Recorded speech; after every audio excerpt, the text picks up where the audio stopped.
Hi there. So my name is Remy Sharp, and I have been refurbishing a boatload of Game Boys. I bought a couple of job lots of Game Boys just with the aim to bring them back to life and find them new homes. And I've been asked about whether or not I will film my process. I'm not going to do all of the Game Boys because it's like 26 of them and it takes quite a while to kind of understand exactly what's wrong with every one of them. But I thought it might be worthwhile to show my process for working out whether or not it powers on and looking for the basics. So this is one of the Game Boys that I've got. I haven't even looked inside, I've got no idea what's wrong with it. But I thought I'd show you the tools that I got to hand on this initial kind of like opening. So I've got a multimeter, which I tend to just test for continuity at this stage. I have got a battery pack, and just this allows me to kind of put out 6 volts, which emulates batteries. I mean, I can swap batteries in and out. I've got batteries to hand kind of off screen there. I have headphones so that I can test the audio a lot as well as the speaker, but also I can test it without having the speaker attached. I've got a test cartridge. Now, I bought this originally and it has a few kind of basic tests in it, but I changed the ROM on it to my own so that I can do automated tests where I don't need to be able to see the screen to be able to see if there's any issues with sound. And then a screwdriver with the 4 crosshead Phillips type and the tri-wing, because these tend to have the tri-wing screws in them. So that's probably all the tools I have to hand. I've got this extra thing that I printed which lets me rest the face on and kind of unscrew things. But let's have a look inside, see what we've got. So, pretty grubby, very yellow Game Boy. The first thing I'm going to look for is corrosion on the batteries. And there's enough corrosion there that I'm not going to bother actually even testing it with batteries. What I'm looking for is whether or not the battery is going to battery power from here and here are going to work.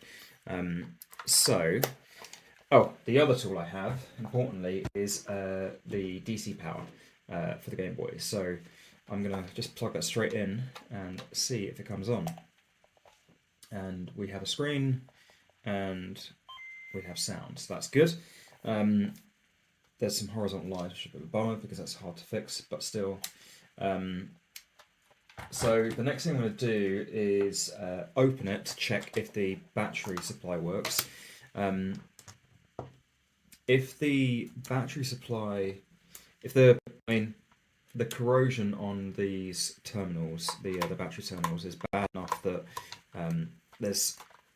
that's definitely not going to work. Just sticking batteries in there, so I'll have to drop those into some warm vinegar, and it will get off the corrosion. If it doesn't do a clean enough job, then I'll replace the battery terminals completely. But what I want to check for is if I connected 6 volts to the main battery terminals, does the Game Boy come on? And if it doesn't, then there's potentially a problem with usually the AC jack, the DC jack or AC jack.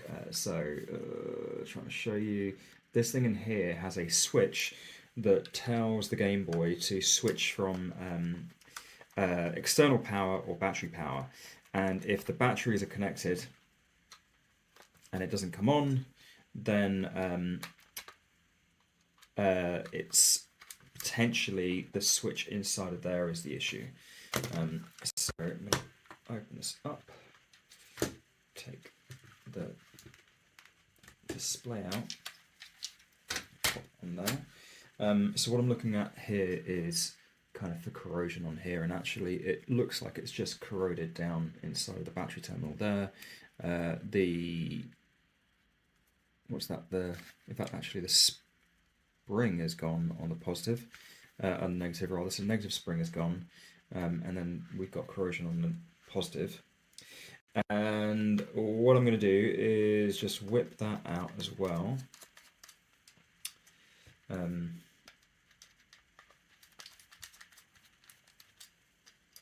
And check that then use the crocodile clips and the separate battery supply, kind of my cheap bench supply, to check if I can get it to power up. Now this is where my custom card comes in handy. The custom cartridge, to be able to see if this powers up, because there's no LEDs on it or anything like that, you could check the VCC lines. Some dust in there. You could check the power lines using a multimeter, but what I've got is this custom card that will keep playing audio whilst it's turned on. So whilst it's kind of making noise, I know that it's actually on. So this is where I get my headphone jack, stick it in here. This kind of causes a problem if the headphone jack doesn't work, but I've got my headphones down there, I've got the volume all the way up, and I'm just going to take these crocodile clips and attach them onto, this is the negative, and the positive is down there. So I'm just going to plug this in. Plugging this into the battery terminal thing. So we want to have, what's going on here? Oh, needs touching, that's what the problem is. So I've got 6 volts, and when I plug it in, it should be drawing about kind of 0.3 amps. So I'm going to go straight on the top of that. And remember to turn it on. Yeah. So that's the sound playing over and over, so I know that the issue is just literally corrosion on this terminal down here.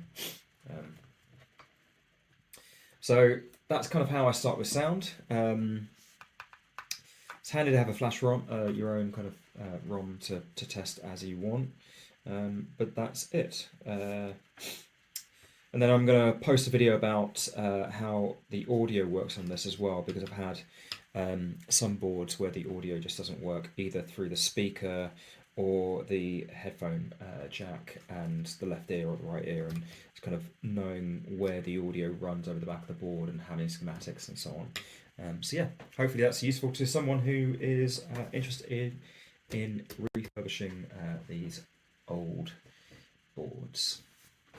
So as a useful addendum to the power testing, if the power doesn't work from the battery terminals, what I'll be looking for is following this trace for the positive power, and it runs up here and it kind of goes underneath the this copper shield thing, and I believe it comes back around and over down to here, and I mentioned in the video that there's a switch inside of the DC jack.